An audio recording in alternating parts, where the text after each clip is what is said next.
Hello students, आज हम लोग कंटिन्यू कर रहे हैं जो हमारा 17th ग्रुप हेलोजन फैमिली का पार्ट 2।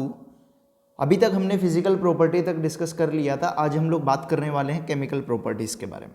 तो चलिए स्टार्ट करते हैं। Halogens, all halogens exhibit -1 oxidation state. सारे हेलोजेंस जो होंगे वो -1 ऑक्सीडेशन स्टेट शो करेंगे।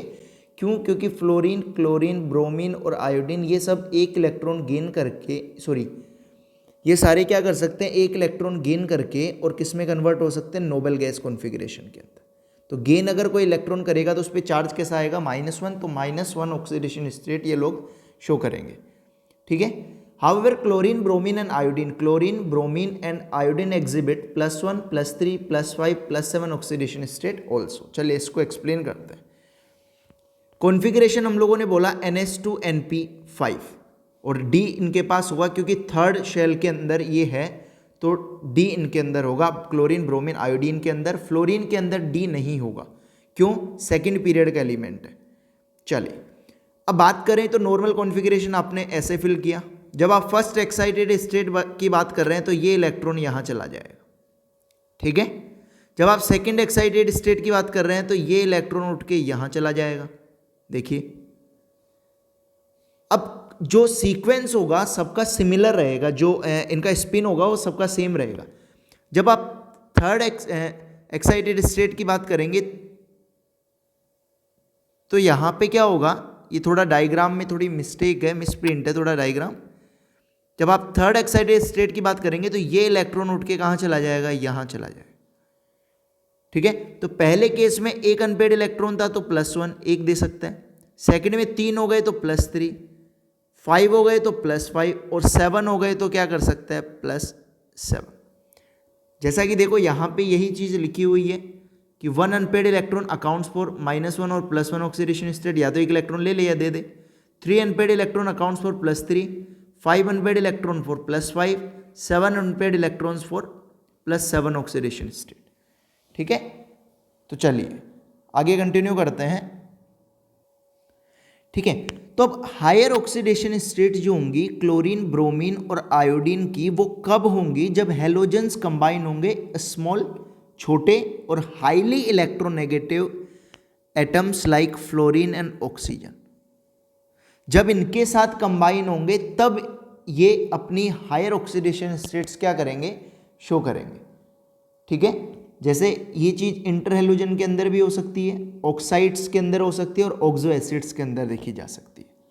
The oxidation state of +4 and +6 occurs in the oxides and oxo acids of chlorine and bromine.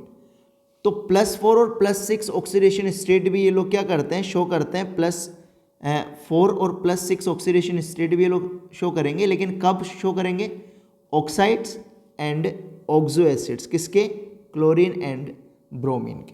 तो क्लोरीन एंड ब्रोमीन के जो ऑक्सो एसिड्स होंगे या फिर ऑक्साइड्स होंगे उनके अंदर ये लोग +4 और +6 ऑक्सीडेशन स्टेट शो करेंगे। ठीक है।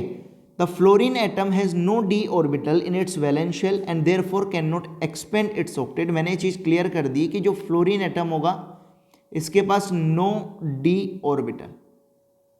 अगर डी ऑर्बिटल नहीं है तो ये अपना ऑक्टेट क्या नहीं कर सकता, can not expand its octet. तो अपना ऑक्टेट क्या नहीं कर सकता, ये एक्सपेंड नहीं कर सकता। Being the most electronegative it exhibit only +1 oxidation state. तो फ्लोरीन सिर्फ कौन सी शो करेगा, -1 ऑक्सीडेशन स्टेट फ्लोरीन आपकी शो करने वाला है। -1 ऑक्सीडेशन स्टेट शो क्यों करेगा, क्योंकि इसके पास डी ऑर्बिटल क्या है, एब्सेंट है। डी ऑर्बिटल क्या है इसके पास, एब्सेंट है। बाई मिस्टेक +1 बोल दी थी मैंने, +1 नहीं -1 की बात कर रहे हैं। डी ऑर्बिटल एब्सेंट है तो can not expand its octet, तो अपना ऑक्टेट एक्सपेंड नहीं कर पाएगा। दैट्स वाई ये सिर्फ कौन सी ऑक्सीडेशन स्टेट शो करेगा, -1 ऑक्सीडेशन स्टेट शो करने वाला। ठीक है। All the halogens are highly reactive. जितने भी हेलोजेंस है वो ज़्यादा, सारे हेलोजेंस हाईली रिएक्टिव होते हैं। They react with metals, non metals to form halides. The reactivity of halogen decreases down the group. तो ध्यान रखना जब आप टॉप टू बॉटम मूव करेंगे तो रिएक्टिविटी ऑफ हेलोजेंस क्या हो जाएगी, रिएक्टिविटी ऑफ हेलोजेंस क्या होगी आपकी, डिक्रीज हो जाएगी। ठीक है, आई थिंक यहाँ तक आपको एकदम क्लियर होगा। चलिए आगे कंटिन्यू करें। The ready acceptance of an electron is the reason for the strong oxidising nature of halogens. F2 is the strongest oxidising agent. Oxidising agent जो होंगे उसका ऑर्डर देखो, F2, Cl2, Br2 and I2। इसका reason क्या होता है मैं आपको बता देता हूँ। Oxidising power is directly proportional to SRP। Standard reduction potential के डायरेक्टली प्रोपोर्शनल होती है ऑक्सीडाइजिंग पावर। तो इसका जो SRP होगा F2 का वो सबसे ज़्यादा होता है। ठीक है, उसके बाद क्लोरीन का, फिर ब्रोमीन का, फिर क्या होता है आयोडीन। तो अगर बात करें नॉन मेटल है, नॉन मेटल के केस में, in case of non metal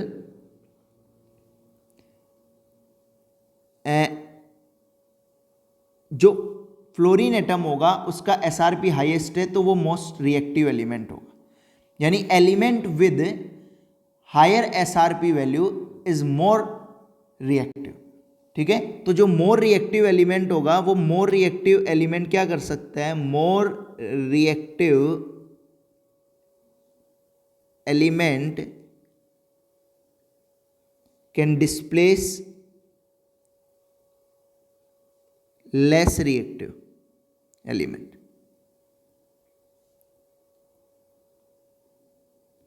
तो मोर रिएक्टिव एलिमेंट जो होगा आपका वो लेस रिएक्टिव एलिमेंट को क्या कर सकता है, डिस्प्लेस कर सकता है, जैसा इसके अंदर दिखाया जा रहा है। और एक स्टेटमेंट आप ध्यान रखिएगा कि नॉन मेटल के केस में जिसका SRP वैल्यू ज़्यादा होगा वो ज़्यादा रिएक्टिव होगा। तो फ्लोरीन सबको डिस्प्लेस कर सकता है, क्लोरीन ब्रोमीन उससे नीचे जो होंगे उनको डिस्प्लेस कर पाएगा, ब्रोमीन आयोडीन को, और आयोडीन किसी को डिस्प्लेस नहीं कर पाएगा। ठीक है, तो आई थिंक आपको ये चीज़ बिल्कुल क्लियर हुई होगी। अब बात करें the decreasing oxidising ability of halogens in aqueous solution down the group is evident from their standard electrode potential, जैसा मैंने आपको ऊपर बताया, which are dependent on the parameters indicator. अब ये SRP जो होता है ना, ये SRP वोल्टेज के अंदर होता है, लेकिन ये क्या होता है कि एनर्जीज का सम होता है। जैसे डिसोसिएशन एनर्जी है, electron gain enthalpy, hydration enthalpy, इन सब एनर्जीज का एक रिजल्ट जो निकाला जाता है वो SRP वैल्यू होती है। और उस SRP से आप डायरेक्ट ये चीज क्लियर कर सकते हैं कि वहां पे ऑक्सीडाइजिंग पावर ज्यादा होगी या फिर ऑक्सीडाइजिंग पावर वहां पे कम होगी। ठीक है, the relative oxidising power of halogens can further be illustrated by their reactions with water. Fluorine oxidise water to oxygen, whereas chlorine and bromine react with water to form corresponding hydrohalic and hypohalous acid। यानी oxidising nature आप इससे भी देख सकते हो कि जब fluorine पानी के साथ रिएक्ट करेगा तो क्या बना रहा है, ऑक्सीजन बना रहा है। लेकिन जब क्लोरीन और ब्रोमीन रिएक्ट करेंगे पानी के साथ तो वो क्या बना रहे हैं, हाइड्रोहेलिक एंड हाइपोहेलस एसिड। ये हाइपोहेलस है और ये हाइड्रोहेलिक एसिड। ठीक है, बनाने को तो ये HF भी बनेगा, लेकिन साथ में क्या बन रही है, यहाँ पे ऑक्सीजन बन रही है। और आयोडीन की बात करें तो आयोडीन की अगर हम लोग बात करें तो I-H+O2 के साथ रिएक्ट करके क्या बनाता है, I2 बनाता है यहाँ। ठीक है, आयोडीन ऐसा शो नहीं कर रहा, आयोडीन नेगेटिव जो होगा I- वो H+ और O2 के साथ रिएक्ट करके I2 बना लेगा। आई थिंक ये चीज़ आपको क्लियर हुई होगी। अगर आपको कोई भी डाउट हो कमेंट बॉक्स में जरूर लिखिएगा। ठीक है, टर्म 1 से रिगार्डिंग कुछ भी आपको पूछना हो, कुछ भी डाउट हो, कुछ भी क्वेरी हो तो आप कमेंट बॉक्स में जरूर लिख के बताइएगा मेरे को। चलिए आगे बात करें तो एनोमलस बिहेवियर ऑफ फ्लोरीन। अब फ्लोरीन के एनोमलस बिहेवियर के दो रीजन आपको ध्यान रखने हैं। फर्स्ट, इसकी देखो इलेक्ट्रॉन नेगेटिविटी सबसे ज्यादा होगी, स्मॉल साइज है, d ऑर्बिटल इसके अंदर एब्सेंट है। तो ये चीजें इंपॉर्टेंट होंगी, ये सब जगह यूज होंगी। Like other elements of P block present in second period of periodic table, fluorine is anomalous in many properties. For example, ionization enthalpy, electronegativity, electrode potential are all higher for fluorine than expected from the trend set by other halogens. ठीक है, तो fluorine के लिए सारी चीज़ें क्या होती है, एनोमलसली ज़्यादा होती है। जो एक्सपेक्ट किया गया था उससे भी क्या होती है, ज़्यादा होती है। जो नॉर्मल ट्रेंड होना चाहिए था हेलोजेंस के अंदर वैसा नहीं होता, उसके कंपेयर में क्या होती है, ज़्यादा होती है।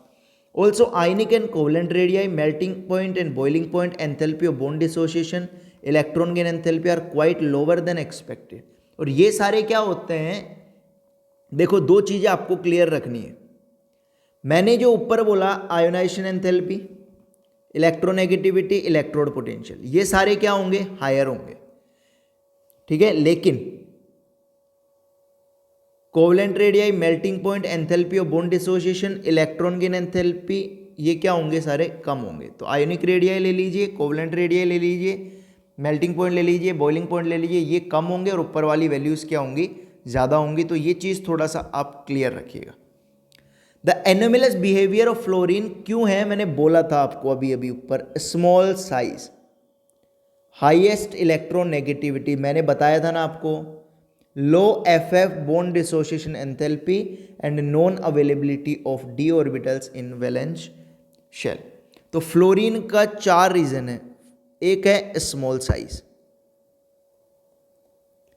दूसरा है हाई इलेक्ट्रॉन नेगेटिविटी, थर्ड है लो बॉन्ड डिसोसिएशन एंथैल्पी, और फोर्थ क्या है, non availability of d orbitals, यानी डी ऑर्बिटल्स क्या होंगे, एब्सेंट होंगे भैया। डी ऑर्बिटल्स क्या है यहाँ पे, एब्सेंट है। इन 4 की वजह से ये एनामलस बिहेवियर शो कर रहा है बाकी जितने भी एलिमेंट्स हैं उनसे। तो most of the reactions of fluorine are exothermic due to the small and strong bond formed by it with other elements. It forms only one oxoacid while other halogens form a number of oxoacids. Hydrogen fluoride is a liquid due to strong hydrogen bonding. HF जो होगा वो liquid होगा, liquid है क्यों, क्योंकि HF के अंदर H bonding present होती है। Hydrogen bond is formed in HF due to small size and high electronegativity of fluorine. 2 चीज़ों की वजह से, एक तो छोटी साइज और दूसरी इलेक्ट्रोनेगेटिविटी क्या है उसकी ज़्यादा है, ठीक है। अब मैं एक चीज़ आपको क्लियर कर दूं, देखो other hydrogen halides which have bigger size and less electronegative are gases. बाकी हैलोजेंस जो हाइड्रोजन हैलाइड्स होंगे वो क्या होंगे, आपके बिगर साइज के होंगे और लेस इलेक्ट्रोनेगेटिव होंगे, तो वो किस फॉर्म में रहेंगे, गैसेस की फॉर्म में रहेंगे। बट HF क्या होगा, हाइड्रोजन बॉन्डिंग की वजह से लिक्विड की फॉर्म में रहेगा। आई थिंक ये चीज़ आपको क्लियर हुई होगी। अब हाइड्रोजन के साथ जब ये रिएक्टिविटी की बात करोगे तो क्या बनेंगे, यहाँ पे हाइड्रोजन हैलाइड्स बनेंगे, सबसे पहली बात क्लियर है। But affinity for hydrogen decreases from, fluorine से आयोडीन तक एफिनिटी क्या होती जाएगी, डिक्रीज होती जाएगी। अब यहाँ पे एक छोटी सी बात आपको ध्यान रखनी है, बॉन्ड लेंथ की अगर मैं बात करूं तो वो HI की सबसे ज़्यादा होगी, इसलिए यहाँ से H+ देना हमारे लिए क्या होगा, आसान होगा। और जो हैलाइड, हाइड्रोजन हैलाइड आसानी से H+ देगा उसकी एसिडिक स्ट्रेंथ भी क्या होगी, ज़्यादा होगी। यानी एसिडिक स्ट्रेंथ का ऑर्डर क्या होगा, HF, HCl, HBr and HI। ये किसका ऑर्डर है, एसिडिक स्ट्रेंथ का, एसिडिक स्ट्रेंथ, ठीक है। अब अगर स्टेबिलिटी की बात करोगे तो बॉन्ड लेंथ इंक्रीज हो रही है, या फिर आप ऐसे मान लीजिए कि फ्लोरीन की इलेक्ट्रोनेगेटिविटी हाईएस्ट है और आयोडीन की लोवेस्ट, ठीक है। आपको एक मैं छोटा सा कॉन्सेप्ट बताता हूं, bond dissociation enthalpy directly proportional electronegativity difference, और ये दोनों इनवर्सली प्रोपोर्शनल होते हैं बॉन्ड लेंथ के। यानी हाइड्रोजन की इलेक्ट्रोनेगेटिविटी 2.1 होती है और फ्लोरीन की 4 होती है, फिर ये 3.5 होगी, फिर धीरे धीरे कम होती जाएगी, तो डिफरेंस भी कम होता जाएगा। और जब डिफरेंस कम होता जाएगा तो बॉन्ड डिसोसिएशन एंथैल्पी भी कम होती जाएगी। तो यानी बॉन्ड डिसोसिएशन एंथैल्पी का ऑर्डर है HF, HCl, HBr and HI। ये किसका ऑर्डर है, bond dissociation enthalpy. I think आपको ये चीज़ क्लियर हुई होगी। अब बात अगर करें कि बॉइलिंग पॉइंट और मेल्टिंग पॉइंट क्या होगा, तो बॉइलिंग पॉइंट जो होता है आपका, देखो बॉइलिंग पॉइंट मैंने आपको लास्ट वीडियो के अंदर बताया था कि वॉन डर वाल फोर्सेस पे डिपेंड करेगा और van der Waals force molecular weight पे डिपेंड करेगा। मतलब मोलिकुलर वेट बढ़ेगा तो बॉइलिंग पॉइंट बढ़ेगा, यानी HCl, HBr और HI। लेकिन HF सबसे आगे आ जाएगा, इसका रीज़न क्या है, सबको पता है, एच बॉन्डिंग। इसका रीजन क्या है आपका? एच बॉन्डिंग इसका रीजन है। ठीक है, आई थिंक आपको ये चीज़ बिल्कुल क्लियर हुई होगी। तो बॉइलिंग पॉइंट यहाँ पे देख लीजिए, आपको ऑर्डर पता चल जाएगा। और मेल्टिंग पॉइंट में भी थोड़ा वेरिएशन है यहाँ पे। मेल्टिंग पॉइंट भी क्या होगा कि आपका मेल्टिंग पॉइंट की अगर कि मैं बात करूँ तो HI का हाईएस्ट होगा, देन HF का होगा, वही H बॉन्डिंग की वजह से। तो अगर आप मेल्टिंग पॉइंट ले लेंगे तो मेल्टिंग पॉइंट का ऑर्डर क्या होगा आपका? HCl, देन HBr, देन आपका HF, देन आपका HI। ये किसका ऑर्डर होगा? आपका मेल्टिंग पॉइंट का। और ये किसका ऑर्डर है? आपका बॉइलिंग पॉइंट का। आई थिंक आपको ये सारी चीज़ें बिल्कुल क्लियर होंगी। अगर पीके वैल्यू की बात करें तो देखो, जितना ज़्यादा H+ होगा, देखो आपको क्लियर कर दूं, मैं पीके वैल्यू की बात कर दूं, जो जितना स्ट्रॉन्ग एसिड होता है ना, यानी एसिडिक स्ट्रेंथ जिसकी ज़्यादा होगी वो इनवर्सली प्रोपोर्शनल क्या होगा? पीके होगा। जिसका एसिडिक स्ट्रेंथ ज़्यादा होगा वो उसकी पीके की वैल्यू क्या होगी? कम होगी। तो आप देख लीजिए, HI सबसे स्ट्रॉन्ग एसिड है, वैल्यू कम है। HBr उससे कम है। सबसे ज़्यादा किसकी है? HF की, क्योंकि सबसे वीक एसिड है। ठीक है, आई थिंक आपको ये चीज़ बिल्कुल क्लियर हुई होगी। चलिए सेकेंड प्रॉपर्टी की बात करें, reactivity towards oxygen. Next property है reactivity towards oxygen. Halogens form many oxides with oxygen, but most of them are unstable. Fluorine forms two oxide OF2 and O2F2. However, only OF2 is thermally stable at 298 Kelvin. ठीक है, these oxides are essentially oxygen fluorides. नाम important है। एक बार competitive exam में question पूछा था कि ये ऑक्सीजन के ऑक्सीजन फ्लोराइड्स है। ठीक है, ऑक्सीजन फ्लोराइड्स है, ये ऑक्साइड्स नहीं है फ्लोरीन के। ये क्या है? Oxygen fluorides, because of the higher electronegative fluorine than oxygen. Both are strong fluorinating agent. O2F2 oxidize plutonium to PuF6 and the reaction is used in removing plutonium as PuF6 from spent nuclear fuel.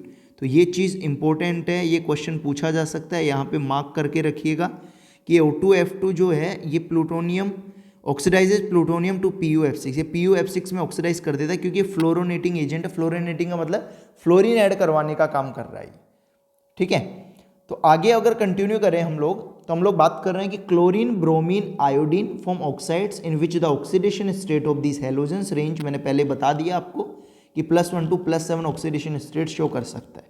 A combination of kinetic and thermodynamic factor lead to the generally decreasing order of stability of oxides formed by halogens.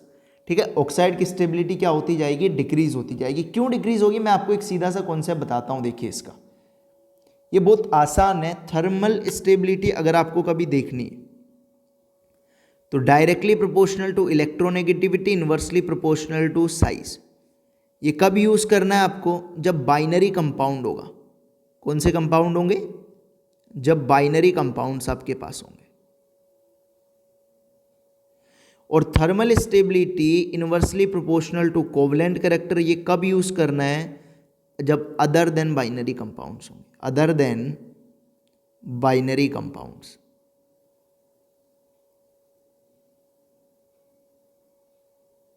क्या होंगे? जब other than binary compounds हों।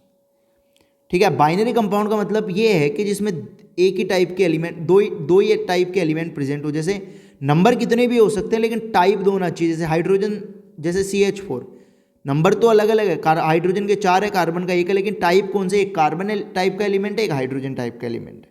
तो यहाँ other than binary कोई भी हो सकता है। ठीक है, तो ये चीज़ ध्यान रखिएगा आप थोड़ा सा।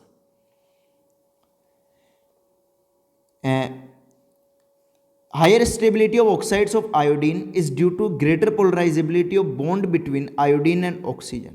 ठीक है, तो आयोडीन की जो ज़्यादा स्टेबिलिटी है ऑक्साइड्स की, वो क्यों है? क्योंकि ग्रेटर पोलराइजेबिलिटी है bond between iodine and oxygen. क्योंकि आयोडीन नेगेटिव है और फेजांस रूल के अकॉर्डिंग एनायन का साइज जितना बड़ा होगा उसकी पोलराइजेबिलिटी क्या होगी? उतनी ज़्यादा होगी। In the case of chlorine, multiple bond formation between chlorine and oxygen takes place due to availability of d orbitals. d orbitals की वजह से क्लोरीन और ऑक्सीजन में क्या बनने लग जाएंगे? मल्टीपल बॉन्ड फॉर्म होने लग जाएंगे। This leads to increase in stability. Bromine lacks both the characteristic, hence stability of oxides of bromine is least. The higher oxides of halogens tend to be more stable than the lower ones. ठीक है, तो ऊपर वाले जो होंगे वो ज़्यादा stable होंगे एज कम्पेयर टू जो ब्रोमीन, आयोडीन वगैरह ये सब। आयोडीन का तो ज़्यादा स्टेबल होगा, क्लोरीन का मल्टीपल बॉन्ड की वजह से स्टेबल होगा, बट ब्रोमीन जो होगा उसकी स्टेबिलिटी कम होती है। तो the higher oxides of halogen, higher oxides जो होंगे हेलोजन के वो ज़्यादा स्टेबल होते हैं। हायर ऑक्साइड्स का मतलब जिनकी ऑक्सीडेशन स्टेट ज़्यादा होगी, यानी जो नंबर में ज़्यादा अटैच्ड होंगे। ठीक है, जैसे Cl2O7 वगैरह, इन सब की बात कर रहे हैं हम लोग।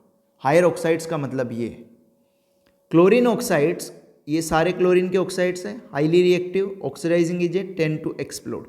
ClO2 is use as a bleaching agent for paper pulp and textile and in water treatment. तो ये थोड़ा सा याद रखिएगा कि आपका जो ClO2 है ये किस में यूज़ किया जा रहा है, ये इंपॉर्टेंट है थोड़ा सा। ठीक है, और थोड़ा ये इंपॉर्टेंट है, higher stability oxides of iodine due to greater polarisability of bond between iodine और ऑक्सीजन के बीच का जो बॉन्ड है उसमें ज़्यादा पोलराइजेबिलिटी डेवलप हो जाती है, इसलिए उसकी जो स्टेबिलिटी है वो ज़्यादा होती है। ठीक है, ब्रोमीन के ऑक्साइड से यहाँ पे Br2O, BrO2, BrO3 are the least stable halogen oxides and exist only at low temperature. They are very powerful oxidizing agents है। ठीक है, iodine oxides I2O4, I2O5, I2O7 insoluble solids, decompose on heating। ये थोड़ा सा ध्यान रखना है कि I2O5 जो होगा ये वेरी गुड ऑक्सीडाइजिंग एजेंट है आपका। और एस्टिमेशन ऑफ कार्बन मोनोऑक्साइड के एस्टिमेशन में काम आता है। जब मैं आपको ऑक्सीजन फैमिली पढ़ाऊंगा तो उसके अंदर मैं आपको ये चीज़ क्लियर करूंगा कि वहाँ पे कैसे ये एस्टिमेशन करता है कार्बन मोनोऑक्साइड का। CO का एस्टिमेशन के लिए यूज़ होता है I2O5। ठीक है, ये थोड़ा सा ध्यान रखिएगा। अब बात करें reactivity towards metals. Halogens react with metals to form metal halides. For example bromine reacts with magnesium to give magnesium bromide. ठीक है, जैसे Mg+Br2 Mg_Br2। आयनिक कैरेक्टर की बात करें तो आयनिक कैरेक्टर स्मॉल साइज होगी एनायन की, तो उसका आयनिक कैरेक्टर ज़्यादा होगा, क्योंकि आपको पता है covalent character size of anion और चार्ज के डायरेक्टली प्रोपोर्शनल होगा, चाहे एनायन पे चार्ज हो चाहे कैटायन पे, और साइज ऑफ कैटायन के क्या होता है इनवर्सली प्रोपोर्शनल। तो आयनिक कैरेक्टर उल्टा हो जाएगा, क्योंकि साइज बड़ा होगा तो कोवलेंट कैरेक्टर ज़्यादा होगा, मतलब आयनिक कैरेक्टर कम होगा, और साइज छोटा होगा एनायन का तो आयनिक कैरेक्टर क्या होगा, ज़्यादा होगा। तो आयनिक कैरेक्टर का ऑर्डर ये रह जाएगा। M क्या है, मोनोवेलेंट मेटल है जिसके वैलेंसी कितनी है, 1 है। Halides in higher oxidation state will be more covalent than the one in lower oxidation state. पता है, क्योंकि चार्ज ज़्यादा होगा तो कोवलेंट कैरेक्टर ज़्यादा होगा। SnCl4, PbCl4, SbCl5, UF6 are more covalent than this, क्योंकि पता चल रहा है इन पे चार्ज ज़्यादा है। तो चार्ज अगर जैसे SnCl4 है और SnCl2, इस पर +2 चार्ज है, इस पर +4 चार्ज है, यहाँ +4 है, यहाँ +2 है। तो चार्ज जितना ज़्यादा होगा, चार्ज ऑन, चाहे आप कैटायन पे ले लीजिए चाहे आप एनायन पे ले लीजिए, चार्ज के डायरेक्टली प्रोपोर्शनल होगा कोवलेंट कैरेक्टर। और अगर ये हेलोजेंस के साथ रिएक्ट करेंगे तो इंटर हेलोजन कंपाउंड्स बनते हैं। उसके बारे में हम लोग नेक्स्ट क्लास के अंदर डिस्कस करेंगे। Inter halogen of the types XX', X3', 5', 7'। X is a large size halogen और X' इज स्मॉलर साइज। यहाँ लिखा हुआ है X' कैसा है, स्मॉलर साइज का, और X कैसा है आपका लार्ज साइज का। आई होप आपको वीडियो पसंद आया होगा, आपके लिए वीडियो काफ़ी हेल्पफुल होगा। अगर वीडियो पसंद आए तो लाइक कीजिएगा, चैनल को सब्सक्राइब कीजिएगा और वीडियो को ज़्यादा से ज़्यादा शेयर कीजिएगा। थैंक यू गाइस, मिलते हैं नेक्स्ट वीडियो में, तब तक के लिए थैंक यू।